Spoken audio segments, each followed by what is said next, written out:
everyone, and welcome to Definite Hearing.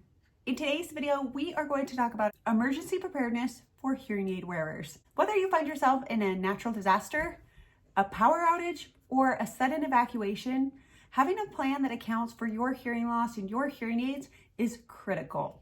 I recently came across this Facebook post and it encouraged me to make this video. Matt S. posted on the Community for the Deaf and Hard of Hearing on Facebook, and this is what he said. Nothing like experiencing 2 hurricanes in 3 weeks with no power for most of that time to appreciate the fact that I have backup older hearing aids that run on batteries.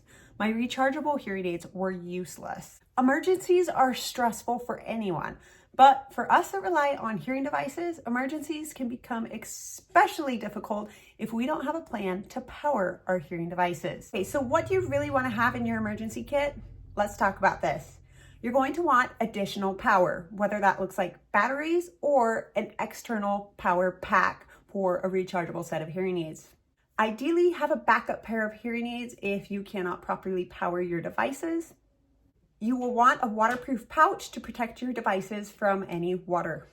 You'll want additional operation accessories like tubes and ear molds if your hearing aid needs those, domes if you use domes, etc. Last but not least, you probably want a dehumidifier kit to withdraw any water from your devices if they do come in contact with water. In Matt's situation, he has a backup pair of hearing aids that are battery powered. It sounds like he also had additional hearing aid batteries. Now, I'm going to tell you what I have as my emergency situation for hearing aids. I have a 72-hour kit, so if I have to go for whatever reason, I grab this kit and it includes my backup battery-powered hearing aids.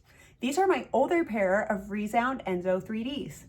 I wore them before my rechargeable ReSound ones. Now, as these are battery-powered hearing aids, I also have a box of backup hearing aid batteries. Here are my hearing aids right here in a pretty much waterproof case. I put them in a Ziploc baggie.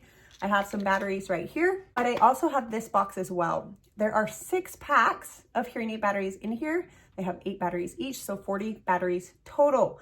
Theoretically, this is 20 weeks of batteries. Not only is this nice to know that I have in an emergency situation, but I've had to send my ReSound ones in for a repair, and I've used these hearing aids as my backup pair. In addition to having backup hearing aids, I also have backup ear molds and additional ear tubes. You'll notice these ear molds are yellow. They are actually my old ear molds. So if you are new to hearing aid wearing, keep emergency preparedness in mind. If you have an option, you may want to get your first pair of hearing aids as a battery-powered pair. Now, what if you already have rechargeable, expensive hearing aids? Well, you have a couple of options. You can get a solar-powered power bank to plug your charger into and charge accordingly, or you can get a set of over-the-counter battery-powered hearing aids. I'm currently holding the Lexi Lumen.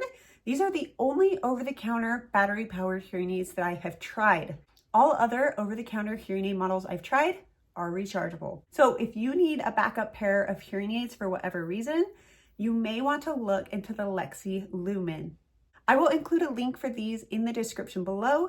And if you're watching this right when this is posted, Lexi is actually running a Veterans Day promotion.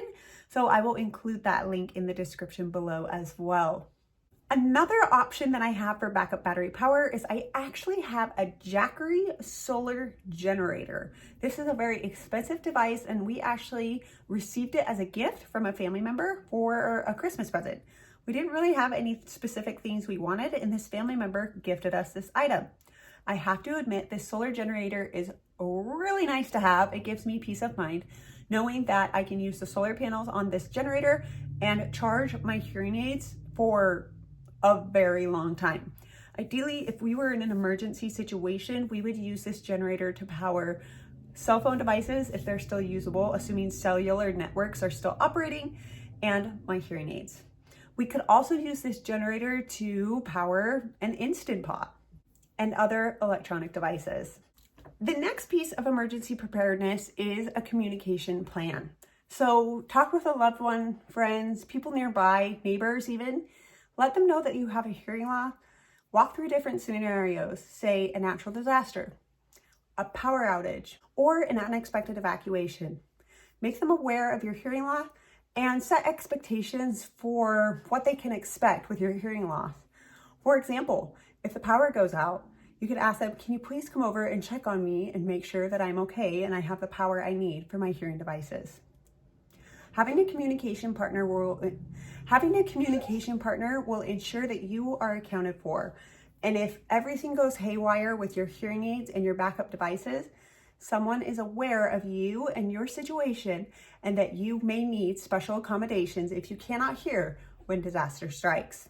In addition to having someone aware of you and your situation, I highly recommend adding a pencil.